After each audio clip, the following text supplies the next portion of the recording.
আপনারা যদি সূরা আহজাব খুলেন দেখতে পারবেন আল্লাহ তাআলা ঘোষণা করতেছেন ৬ নম্বর আয়াতটা সূরা আহজাবের মধ্যে,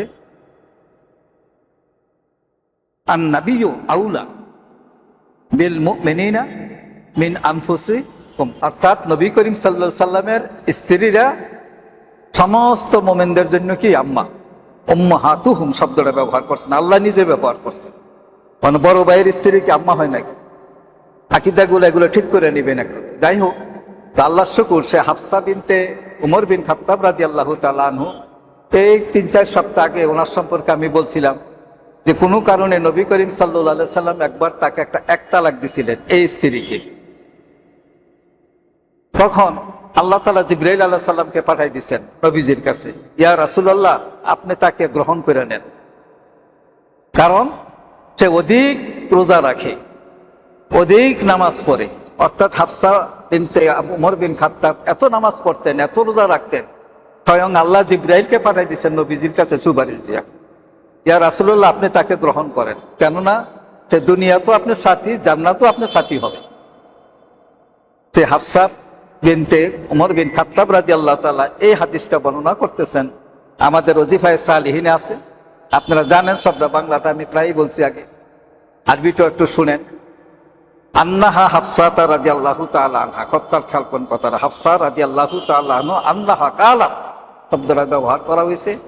আরবাউল লাম ইয়াকুনিন নাবিয়্যু সাল্লাল্লাহু আলাইহি ওয়াসাল্লাম ইয়াতরুকুহুন্না, তিনি বলতেছেন হুজুরে পাক সাল্লাল্লাহু আলাইহি ওয়াসাল্লাম জীবনে 4টা কাজ কখনো পরিত্যাগ করেন নাই, জীবনে 4টা কাজ কখনো পরিত্যাগ করেন নাই।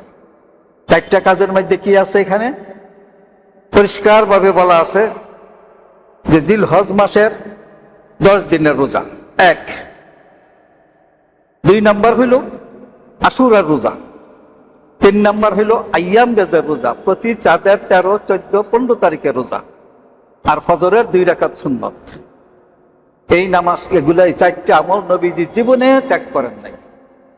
তাহলে এখন আমাদের সামনে আসতেছে কি, মানে জিলহজ মাসের 10 দিনের রোজা। কেন তিনি আমলটা করতেন? এই 10 দিনের রোজার মধ্যে এমন কি নিয়ামত আছে যিনি জীবনে, নবীজি জীবনে ছাড়েন নাই এই 10 দিনের রোজা। 1 নম্বর, আপনার যদি একটা কিতাব আপনারা খোলেন, চিটাগাঙ্গের সঞ্জুরি পাবলিকেশন এটা বাংলা করছেন, 12 মাসের নফল ইবাদত, কিতাবটা যিনি লেখছেন ইন্ডিয়ান এক ভদ্রলোক আল্লামা সুফি আলম ফকরি রহমাতুল্লাহ নামে একজন বুজুর্গ লোক, তিনি লেখছেন কিতাবটা।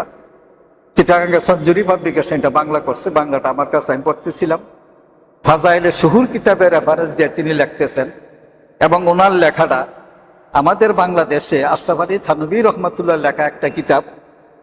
এই কিতাবটা আমাদের আজাদ মসজিদের প্রাক্তন খতিব শামসুল হক সাহেব, অনেকে হয়তো চিনেন ওনাকে, শামসাবাদ দরবারের পীর সাহেব গাজীপুরের, তিনি এটা অনুবাদ করছেন। খুব বড় মাপের আল্লাহর ওলি, আমাদের সিলসিলারই লোক।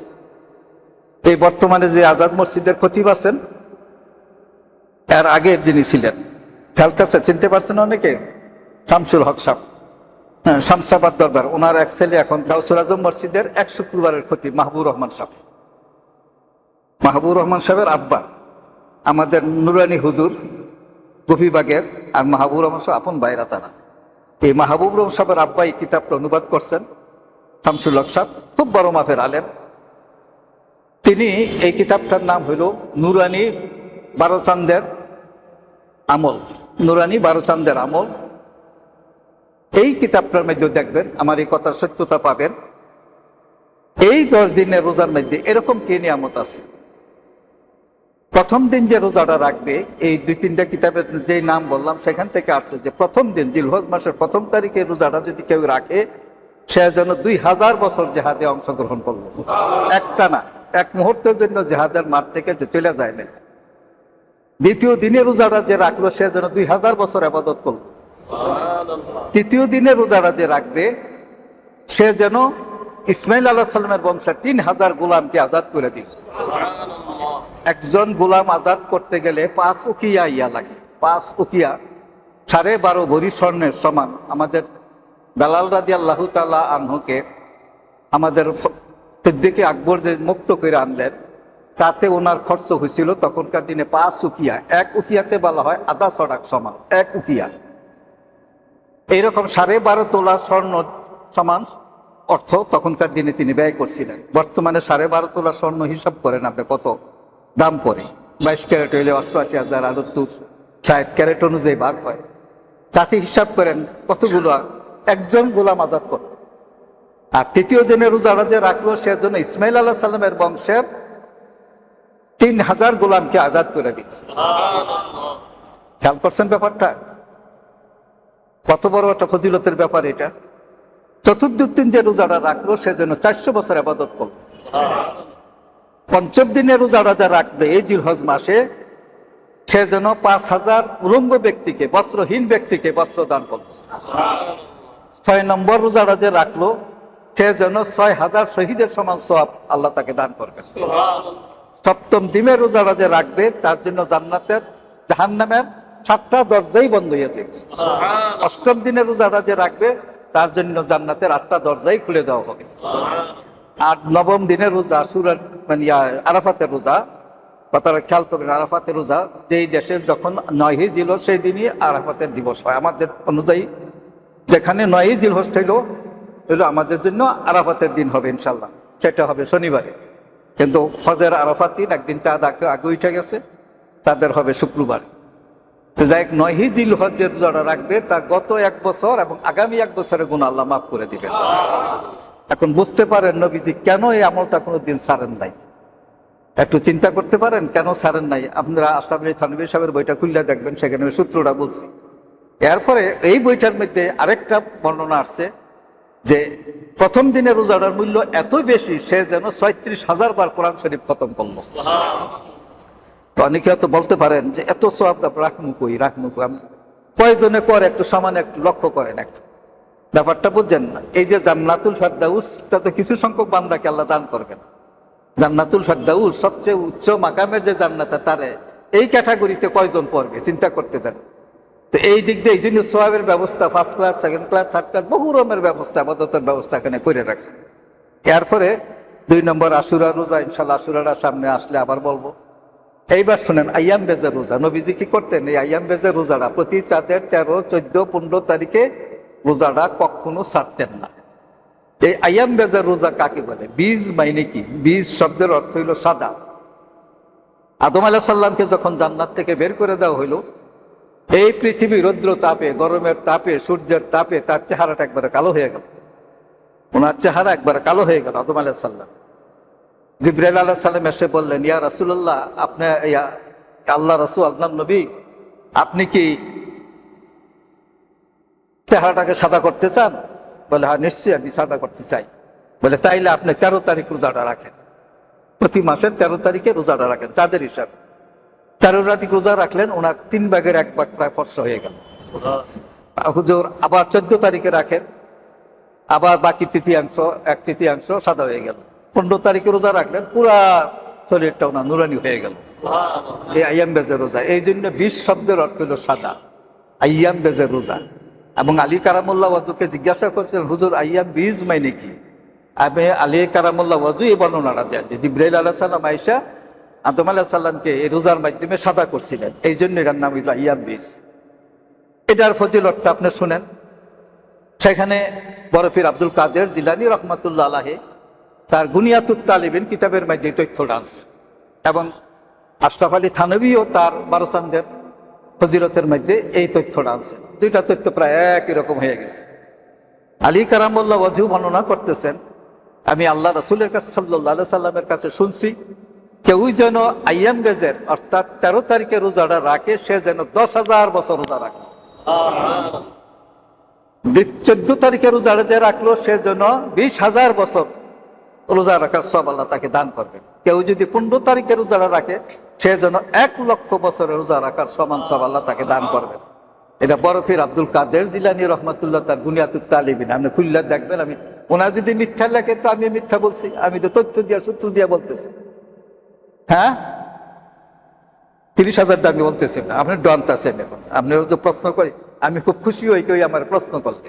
ওনার প্রশ্নটা হইল 30,000 কিনা। হ্যাঁ, দ্বিতীয়টা 20,000 পরিবর্তে 30,000 কিনা। ওনার নিশ্চয়ই পড়ছে এক জায়গায় 30,000।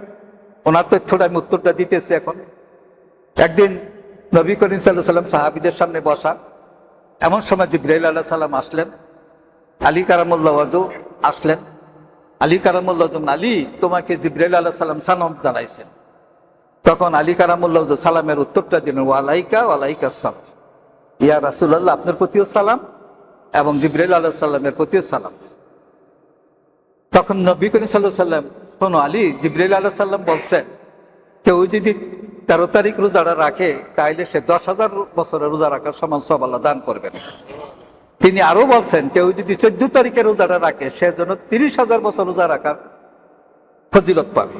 এইখানে তথ্যটা আনতেছেন 30,000 বছর রোজা রাখে। আর তৃতীয়টা 15 তারিখে 1 লক্ষ বছর। আগের হাদিসটা ঠিক আছে, এটাও ঠিক আছে। এই দুইটা হাদিস এইখানে এইভাবে আসছে। জিবরাইল আলাইহিস সালামের সূত্র দিয়া নবী করিম সাল্লাল্লাহু আলাইহি সাল্লাম এই কথাটা বলছেন। এই কথাটা প্রচলিত আছে, এটা আমাদের এই দুই কিতাবে এটা আছে। এই কথাটা, এই তথ্যটা আমাদের পরবীর সাহেব কাবলার কিতাবও আছে এবং আমাদের থানভী সাহেবের কিতাবের মধ্যে এই কিতাব কথা তথ্যটা আছে। তাহলে দুইটা বর্ণনা আমরা পাইলাম। একটা বর্ণনায় প্রথম দিনের রোজাটা 10,000 বছর রোজা রাখলো, দ্বিতীয় তারিখের রোজাটা একটা হলো 20,000 বছর আর একটা হলো 30,000 বছর, তৃতীয় দিনের 1 লক্ষ বছর। বা ঠিক আছে, সোজা কথা মতভেদটা যেটাই থাকুক, এটা যে হাজার হাজার বছরের ফজিলত তাতে তো কোনো সন্দেহ নাই। হ্যাঁ, আমি মিনিমাম 20,000 ধরি তাহলে তোর কথা নাই করবো, তাই না? আর ওনারটা ধরলো 30,000 একটা যদি করি, এবং আল্লাহ কাল কিয়ামতের দিন যখন দেখবেন নাকের কিছুর অভাব গেছে গা, তখন তো আমি তো বলতে পারবো, আল্লাহ আমি তো এই কিতাবে পাইছি 30,000, আমার 30,000 কেন দিবেন না? কে বলার একটা সুযোগ তো হবে ইনশাল্লাহ। বাঁচার জন্য অনেক রকমের কাকুতি মিনতি করবে। আল্লাহ জান্নাত মাফ করার জন্য এমন একটা সাধারণ ক্ষমা ওই দিন ঘোষণা করে দিবেন হাসরের ময়দানে। হুজাইফা ইবনুল ইয়ামান লিখতেছেন, হুজাইফা ইবনুল কে চিনেন? কেউ কোন সাহাবী, খুব জবরদস্ত সাহাবী। ওনার আব্বা উহুদের ময়দানের মধ্যে ইয়ামানকে মুসলমানরা মারছিল। মুসলমান হওয়া সত্ত্বেও মুসলমান, কারণ হুজুরে পাক সাল্লাল্লাহু আলাইহি সাল্লাম যখন মদিনাতে গজব উঠে গেল, মুসাব ইবনে উমাইরের হাতে পতাকাটা ছিলেন। ওনার চেহারা নবী করিম সাল্লাল্লাহু আলাইহি সাল্লামের চেহারা একই রকম ছিল। মুসাব ইবনে উমাইর মদিনায় যার দ্বারা মোটামুটিভাবে দিনের প্রচারটা বেশি হয়েছে। তো তিনি যখন মারা গেলেন হুদের ময়দানের মধ্যে, পতাকা তার হাত ছাড়া হয়ে গেল। শয়তান তখন, ইবলিস তখন ঘোষণা দিয়ে দিল, মোহাম্মদ মাকতুল, মোহাম্মদ মাকতুল, মোহাম্মদ কতল হইয়া গেছে, কতল হইয়া গেছে। এই কথা বলার সাথে সাথে পুরা হুদের ময়দানটা ছত্রভঙ্গ হয়ে গেল। তখন কেউ বললো, নবী করিম সাল্লাল্লাহু আলাইহি সাল্লাম যদি দুনিয়াতে না থাকে তা আমাদের জীবন থেকে লাভ। ছত্রভঙ্গ হওয়ার পরে যে যেমনে পারছে আক্রমণ করতেছে। তখন যেটাকে আমরা ক্রস ফায়ারিং বলি বা যাই করি, মানে নিজেদের আঘাতেই হুজাইফা ইবনুল ইয়ামানের আব্বা ইয়ামান শহীদ হয়ে যান। তো পরবর্তীতে নবী করিম সাল্লাল্লাহু আলাইহি সাল্লাম তাকে ক্ষতিপূরণ দিতে চাইছিলেন। হুজাইফা বললেন, ইয়া রাসূলুল্লাহ, আমি ক্ষতিপূরণ নেব না। হুজুর খুব খুশি হইলেন তার আচরণটাই, যে আল্লাহ তোমাকে অনেক আরো বেশি পুরস্কার করবেন। ঠিক, হুজাইফা খুব বড় মাপের সাহাবী ছিলেন। কথাবার্তা খুব স্বাভাবিকভাবে বলতেন না, রহস্য করে কথাবার্তা বলতেন, ঘুরাইয়া ফিসাইয়া বলতেন। তো ওমর বিন খাত্তাব রাদিয়াল্লাহু তাআলা দ্বিতীয় খলিফা, তিনি একদিন হুজাইফা ইবনুল ইয়ামানকে জিজ্ঞাসা করে, হুজাইফা তুমি কেমন আছো? হুজাইফা উত্তর দেয়, এই লোক কেমন থাকবে যে এই লোক সত্যকে ঘৃণা করে, ফিতনাকে পছন্দ করে, না দেখে সাক্ষ্য দেয়, উযু ছাড়া সালাত আদায় করে। হুজাইফার কাছে যা আছে আল্লাহর কাছেও নাই। ওমর তো শূন্য কথাগুলো করে বেকুল, হুজাইফা কি বলতেছে? সে সত্যকে ঘৃণা করে, ফিতনাকে পছন্দ করে, না দেখে সাক্ষ্য দেয়, উযু ছাড়া সালাত আদায় করে, এবং হুজাইফার কাছে যা আছে নাকি আল্লাহর কাছেও নাই। উমর রাদিয়াল্লাহু তাআলা বলে, হুজাইফা তোমার তো অধঃপতন, আল্লাহ রাসূল দুনিয়াতে নাই বলে তুমি এমন আবুল তাবুল কি বলতেছো? হা হুজুর, আমি ঠিকই বলতেছি। হুজাইফা সত্যকে ঘৃণা করে, ফিতনাকে পছন্দ করে, না দেখে সাক্ষ্য দেয়, উযু ছাড়া সালাত আদায় করে, আর হুজাইফার কাছে যা আছে এটা আল্লাহর কাছেও নাই। উমর তো রাগে একবার গড়গড়, তার চেহারা অগ্নিশর্ম হয়ে গেল। কি করবেন বুঝতে পারতেছেন না। আল্লাহ রসুলের সাহাবীর এই অধঃপতন, হ্যাঁ কি বলতেছে সে? এমন সময় আলী কারামুল্লাহ ওয়াজু আসলেন। আলী কারামুল্লাহ ওয়াজু এসে বললেন, আমিরুল মুমিনিন, আপনাকে এত রাগান্বিত কেন দেখাচ্ছে? বলে, দেখো দেখো তোমার রসুলের সাহাবীর কি অধঃপতন দেখো। বলে, কি বলতেছে? সে বলতেছে সত্যকে ঘৃণা করে, ফিতনাকে পছন্দ করে, না দেখে সাক্ষ্য দেয়, উযু ছাড়া সালাত আদায় করে, আর হুজাইফার কাছে যা আছে নাকি আল্লাহর কাছেও নাই। তো আলী কারামুল্লাহ ওয়াজু বললেন যে, আপনি রাগ করতেছেন কেন? হুজাইফা তো ঠিকই বলতেছে। ওমর একবার স্তব্ধ হয়ে গেছে, কারণ হুজুরের কি হাদিস, আনা মদিনাতুল ইলমি আলিয়ু বাবুহা, আমি হইলাম ইলমের শহর, আলী হইল তার দরজা। আলী যখন বলছে হুজাইফা ঠিক বলছে, তখন ওমর একবারে ঠান্ডা। কি বলতেছো আলী তুমি? হ্যাঁ হুজাইফা ঠিকই বলতেছে। সে বলতেছে সত্যকে ঘৃণা করে, সত্যকে আপনিও ঘৃণা করেন, আমিও ঘৃণা করি, সবাই ঘৃণা করে। বলে কেমন? যে আমাদের সামনে যত সত্য আছে সবচেয়ে চরম সত্য হইল মৃত্যু, মউত। এই মউতকে কেউই আমরা পছন্দ করি না, আপনিও করেন না, আমিও করি না। হুজাইফা এটাই মিন করছে। 2 নম্বর, ফিতনাকে পছন্দ করে। হ্যাঁ ফিতনাকে তো সবাই পছন্দ করি। আল্লাহ তাআলা কোরআন শরীফে সূরা তাকাবুর আরো অনেক সূরায় বলছেন আওলাদুকুম আমওয়ালুকুম ফিতনা বলে বলা আছে না? হ্যাঁ, টাকা পয়সা দ্বন্দ্বলত ছেলে মেয়ে এগুলো ফিতনা। কাজে এই টাকা পয়সা দ্বন্দ্বলত ছেলে মেয়ে কেন আমরা পছন্দ করি? এই ফিতনাকে সে পছন্দ করে। বলে হুজাইফা উযু ছাড়া সালাত আদায় করে। উযু ছাড়া সালাতের অনেকগুলো দোয়া আছে, সালাতের অর্থ অনেকগুলো আছে। দুরুদ সালাত, তসবিহ সালাত, তারপরে আল্লাহর প্রশংসাও অনেক ক্ষেত্রে সালাত হয়, নবীজিকে সালাত, এইভাবে বিভিন্ন হয়। কাজে উযু ছাড়া সে দোয়া করে। কাজেই দোয়া পড়া তো কোনো ক্ষতি নাই, উযু ছাড়া তো দোয়াও পড়তে পারে। সালাতের অনেকগুলো অর্থ, সালাত বলতে যে কেবল নামাজ তা হয়। এইটা হুজাইফা যা করে। তো হুজাইফা না দেখে সাক্ষ্য দেয়। বলে না দেখে তো আপনিও সাক্ষী দেন, আমিও সাক্ষী দেন। আপনি বলেন, আপনি কবর দেখছেন, হাসর দেখছেন, মিজান দেখছেন, পুলসেরাত দেখছেন, কিছুই তো দেখেন নাই। আপনি তো না দেখেই সাক্ষ্য দিতেছেন। তার হুজাইফার কাছে যা আছে এটা নাকি আল্লাহর কাছে না? হ্যাঁ, হুজাইফার স্ত্রী আছে, ছেলে মেয়ে আছে। আল্লাহর কি স্ত্রী ছেলে মেয়ে আছে নাকি? সেই হুজাইফা ইবনুল ইয়ামান বলতে একদিন তিনি যে আল্লাহ সেদিন সাধারণ ক্ষমা ঘোষণা করবেন হাসরের ময়দানে। এত সাধারণ ক্ষমা ঘোষণা করবেন, সবাই মাপ নেওয়ার জন্য কোটি কোটি বান্দা জমায়েত হবে। এমনকি ইবলিসও সেখানে আসবে হাজির। আজকে যদি আল্লাহ আমারে মাফ করে দেয়, কিন্তু বর্ণনায় আসছে, আপনারা করছিলেন নুরুল কোরআন খুলবেন, সেখানে আছে ওই দিন আল্লাহ এমন মানুষকে মাফ করতে থাকবেন আল্লাহর বান্দাদেরকে যে শয়তান শেষে নিরাশ হয়ে যাইতো। শয়তান বলে না, তুমি মাফ পাবে না। কারণ শয়তানকে আল্লাহ বহুবার অফার দিচ্ছে, হ্যাঁ বহুবার অফার দিচ্ছে, কিন্তু শয়তান এই তওবা করে নাই, মাফও চায়নি। এমনকি কাল কিয়ামতের দিন জাহান্নামের আগুনের মধ্যে 1 লক্ষ বছর আগুনে জ্বালার পরে শয়তানকে আবার উঠাই আনবেন। শয়তান আসো, তোমাকে যদি এখন বলা হয় আদমকে সাজদা করো, তুমি কি করবা? শয়তান ইবলিস বলে, হুজুর আমি জাতাটা হৃদে সাজদা করিনি, আবার এই মরাটার আমি সাজদা করবো। তাও তিনি করবেন না, আবার জাহান্নামে চলে যাবে। তার নফসটা যে কত বড়, যা 1 লক্ষ বছর জাহান্নামের আগুনে জ্বললেও তার নফসটা নিয়ন্ত্রণে আসেন। তো যাই হোক, এই আইয়াম বেজা রোজাগুলোর মধ্যে এত ফজিলত আছে, এত ফজিলত যেটা কল্পনা করা যায় না। এই জন্য নবী করিম সাল্লাল্লাহু আলাইহি ওয়াসাল্লাম এই আমলগুলো কখনো ছাড়তেন না। আর ফজরের সুন্নতের ব্যাপারে বলা আছে, আপনারা দেখবেন এটা ওয়াজিবের কাছাকাছি। নবীজিও কোনোদিন এটা ছাড়েন নাই। এমনকি আমাদের কসর নামাজের চ্যাপ্টারটা যদি পড়েন আপনি তরিকুল ইসলামে দেখতে পাবেন যে কসর নামাজ যখন আপনি ব্যস্ততা না থাকে, যেটাকে আরবি শব্দে ব্যবহার করা হয়েছে তারাদ্দুল। তারাদ্দুল মাইনে যখন এখন আপনি চিটাগাং যাচ্ছেন বাসে, আমাদের কুমিল্লা নুরজান হোটেলের সামনে বাসটা থামলো, বাস ওলা বলে দিল যে এখন তাড়াতাড়ি আপনারা চাটা খাইয়া উঠেন বাসায়। এখন যদি আপনি নামাজ পড়তে চান তাইলে তখন শুধু ফরজটা পড়লেই হবে, তখন সুন্নতের দরকার নাই। যদি ব্যস্ততা থাকে না থাকে তাইলে আপনি সুন্নত পড়েন। আমাদের তরিকুল ইসলামে তাই বলা আছে। কিন্তু ফজরের সুন্নত হলে এটা ছাড়তে পারবেন না। বুঝতে পারছেন? যদি এটা ফজরের সুন্নত হয় তাইলে এই সুন্নতটা আপনি আদায় করতে হবে। তারাদ্দুল থাকলো, ব্যস্ততা থাকলো, এটা নবীজি কোনোদিন বাদ দেন নাই। এই জন্য মাসালা। আর এমনি অন্য সময় আপনি যদি সফর মুসাফির 2 রকম হয়। এক জায়গায় গেছেন, যাওয়ার পরে আপনি মোটামুটি এখন পরিবেশটা শান্ত হয়ে গেছে, দৌড়াদৌড়ি নাই, কোনো ঝামেলা নাই, আত্মীয় স্বজন বাড়িতে গেছেন, বেড়াইতেছেন, খাওয়া দাওয়া, এখন আপনি সুন্নত পড়তে হবে। এখন সুন্নত বাদ দিলে হবে না। তারাদ্দুল যদি না থাকে সুন্নত পড়বেন, আর না হলে সুন্নত আপনাকে পড়তে হবে। তো যাই হোক, এই যে আমাদের মাসগুলো আমাদের সামনে আসতেছে, খুব খেয়াল করবেন, প্রত্যেকটা মাস আমাদের সামনে খুব গুরুত্বপূর্ণ। গত মাস সম্পর্কে আমরা বলছিলাম, আমাদের ওজিফায় সালিনে একটা বর্ণনা আছে যে এই জিলকদ মাসে যদি কেউ একদিনের আবাদত 1000 বছর আবাদতের সমান হতো।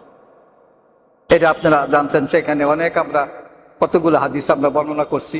এই মাসে অনেকগুলো আমল আছে, এই আমলগুলো আপনারা বাদ দেবেন। বিশেষ করে শুক্রবার দিন কেউ যদি 6 রাকাত নামাজ পড়ে, একবার আলহামদুলিল্লাহ, 15 বার কুল হুয়াল্লাহ শরীফ দিয়া, তাইলে সে সবার আগে জান্নাতে চলে যাবে। এরকম একটা আমলের ব্যাপার এখানে আমাদের ওজিফায় সালিন আছে। আর তসবিহ, তাহলিল, দুরূদ শরীফ, কোরআন তেলাওয়াত, এই যে সোজা কথা, এই 10 দিনের আমল আপনারা খুব এখন 10 দিনের রোজা, এখানে রোজা থাকতেছেন আপনি 9 দিন, কারণ ঈদের দিন রোজা রাখা হারাম। তাইলে ব্যাপারটা কি দাঁড়াইতেছে আপনার এখানে? এই ঈদের দিন আপনারাও কুরবানির মাঠে, কুরবানির যেটাকে আমরা ঈদুল আজহার নামাজ বলি, সেখানে যাবেন, কুরবানি করবেন, এর আগে কিছু খাবেন না। সোজা কথা। রমজানের ঈদে আগে খেজুর, মিষ্টি খেয়ে ঈদগাহ ময়দানে যাওয়াটা হইলো সুন্নত। আর এই ঈদের মধ্যে আপনি ঈদের নামাজ পড়ার পর আপনি খাইতে পারবেন।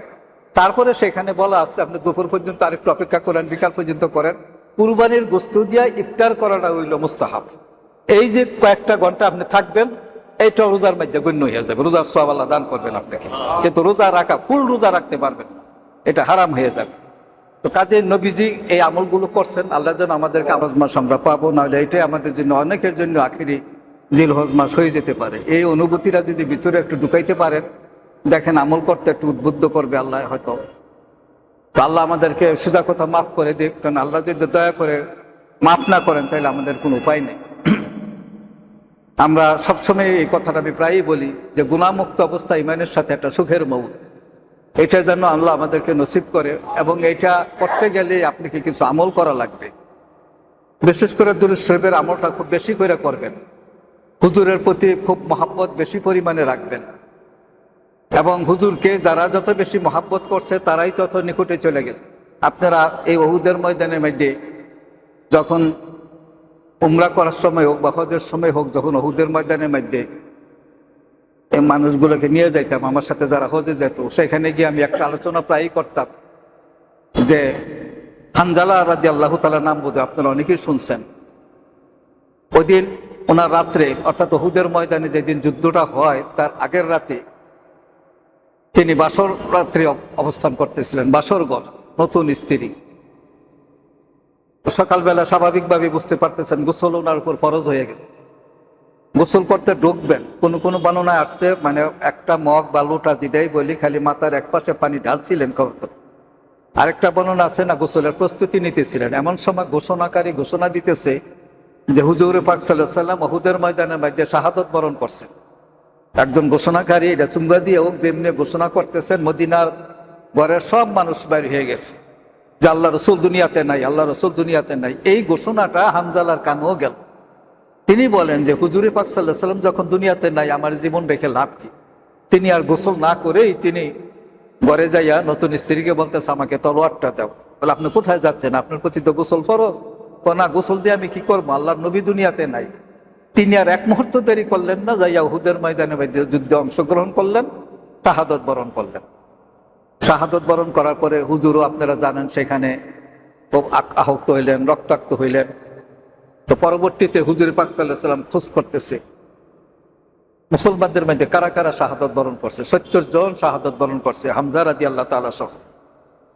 তখন হানজালার স্ত্রী দৌড়াইয়া যাচ্ছে, ইয়া রাসূলুল্লাহ, হানজালাকে কিন্তু আপনি এইভাবে দাফন কইরেন না, সে তার উপর কিন্তু গোসল ফরজ হয়েছিল।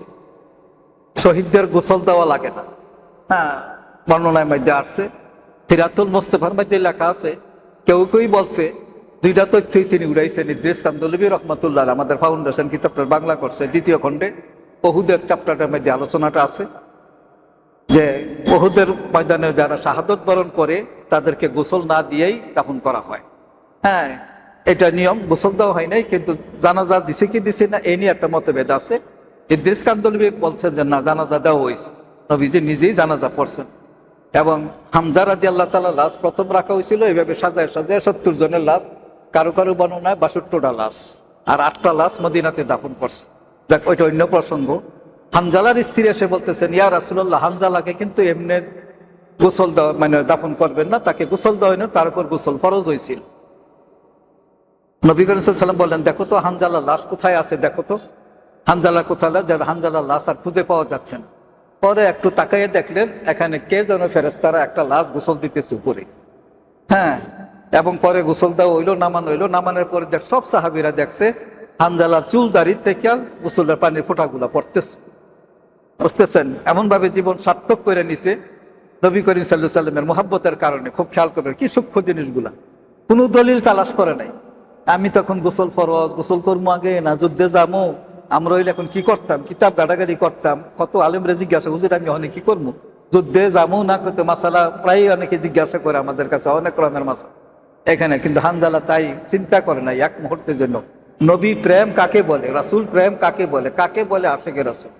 খেয়াল করুন কথাটা। আমাদের এই যে আশেকে রাসূলের অনেক ঘটনা আছে, তার মধ্যে একটা ঘটনা খুব বিখ্যাত। এই ঘটনাটা আমার মনে খুব দাগ কাটে। সেটা হলো কি, শামসুদ্দিন সাকাবি রহমাতুল্লাহ নামে একজন বুজুর্গ লোক, তিনি একটা কিতাব লেখছেন আল কাউলুল বাদি। কিতাবটার নাম হইল আল কাউলুল বদি। নাম মনে থাকবে, শামসুদ্দিন সাকাবি। তিনি মিশরের হাফেজ ইবনে হাজার আসকালানি রহমাতুল্লাহর ছাত্র। হাফেজ হাজার আসকালানি 723 হিজরিতে তিনি জন্মগ্রহণ করছিলেন। শাফি মজাবের বড় আলেম হাফেজ হাজার আসকালানি রহমাতুল্লাহ আলাইহি। এরপরে আল্লামা জালালউদ্দিন সৈয়দী, আর পরে তো শামসুদ্দিন সাকাবি রহমাতুল্লাহ হাফেজ ইবনে হাজার আসকালানির ছাত্র এবং আল্লামা জালালউদ্দিন সৈয়দীর সমসাময়িক, এবং আরেকজন বিখ্যাত আলেম মানে শাহাবুদ্দিন কাস্তুলানি রহমাতুল্লাহ আলাইহি, যিনি মাওয়াহিবে লাদুনিয়া কিতাব লেখছেন, নবী প্রেমে ভরপূর্ণ, ওনারও সমসাময়িক। তো শামসুদ্দিন সাকাবি রহমাতুল্লাহ এই ঘটনাটা উল্লেখ করছেন তার আল কাউলুল বাদি কিতাবের মধ্যে। খুব চমৎকার ঘটনাটা, আমাদের দেশে অনেক আলেম এটা আলোচনা করে। তো তিনি লিখতেছেন যে বল্ক শহরে একজন সওদাগর ছিলেন, খুব ধনী ধনাঢ্য ব্যবসায়ী। ওনার প্রচুর ধন সম্পত্তির মালিক ছিলেন, এবং ওনার কাছে নবীজির 3টা চুল মোবারক ছিল, 3 পিস চুল মোবারক নবীজির। এই শামসুদ্দিন সাকাবি রহমতুল্লাহ লিখতেছেন বলক শহরে সওদাগরের কাছে। সওদাগর যখন ইন্তেকাল করলো, তখন তার 2 ছেলে, কোনো মেয়ে ছিল না, 2 ছেলে এখন সম্পত্তি ভাগাভাগি হবে। সম্পত্তি, যে সম্পত্তি আছে স্থাবর অসম্পত্তি, এগুলো পরিষ্কার 2 ভাগে হইল, এবং সিদ্ধান্ত হইল চুলগুলো ভাগ করা হবে। তো একটা চুল নিলেন বড় ভাই, আরেকটা চুল নিলেন ছোট ভাই, আরেকটা চুল বাকি থেকে যাইতেছে। তো বড় ভাই প্রস্তাব দিল, চলো ওই চুলটাও আমরা 2 ভাগ কইরা 2 জনে নিয়ে যাই। হ্যাঁ, এখন ছোট ভাই আশা করেছেন, খবরদার আপনি কি বলতেছেন, নবীদের চুল আপনি কাটবেন, আপনি তো সাহস কম নয়। বড় ভাই ছিল খুব ধূর্ত চালাক, তিনি এই সুযোগটা নিতে পারলেন। ও তাইলে এক কাজ কর, তুই যখন চুলের প্রতি এত মহাব্বত তোর, তুই আমার বাকি চুলগুলো নিয়ে যা, তোর সম্পত্তিগুলো আমার দিয়া দে। ছোট ভাই রাজি হয়ে গেল যে আমার সব সম্পত্তি আপনি নিয়ে যান, এই 3টা চুলই আমাকে দিয়া দেন। এই ছোট ভাই 3টা চুল নেয়, নিচে নিয়ে এখন ঘরে যখনই ঘরে ঢুকে, এই চুলগুলার কারণে সমস্ত রুমটা একবারে সুগন্ধে ভরপূর্ণ হয়ে যায়। আর সারাদিন কেবল দুরূদ শরীফ পড়ে। পড়তে পড়তে অবস্থা হয়েছে, এই ছোট ভাই কিছুদিন পরে ইন্তেকাল করলেন।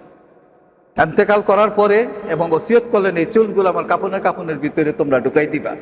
শামসুদ্দিন সাকাবির মতো লোক লিখতেছে কিতাবের মধ্যে, খুব খেয়াল করেন। কিতাবের নাম আল কাউলুল বাদি। তিনি কি করলেন, ইন্তেকাল করলেন। ইন্তেকাল করার পরে এক বুজুর্গ ভাবে দেখতেছে, এই ছেলেটা, এই যুবক ছেলেটা যিনি চুলগুলাকে মহাব্বত করে তার সমস্ত সম্পত্তি, আর এই বছরে এই কয়েক বছর যাই ততদিন বেঁচে ছিলেন, বড় ভাই একবারে গরিব হয়ে গেল, আর ছোট ভাই এই চুলের মালিক তিনি খুব ধনী হয়ে গেলেন। এই ধনাঢ্য অবস্থায় তিনি ইন্তেকাল করলেন। ইন্তেকাল করার পরে একজন বুজুর্গ খাবে দেখতেছেন জান্নাতুল ফেরদাউসের মধ্যে নবী করিম সাল্লাল্লাহু আলাইহি ওয়াসাল্লাম সামনে সামনে যাচ্ছে, আর এই ছোট ভাই ওনার হুজুরের পিছনে পিছনে যাচ্ছে।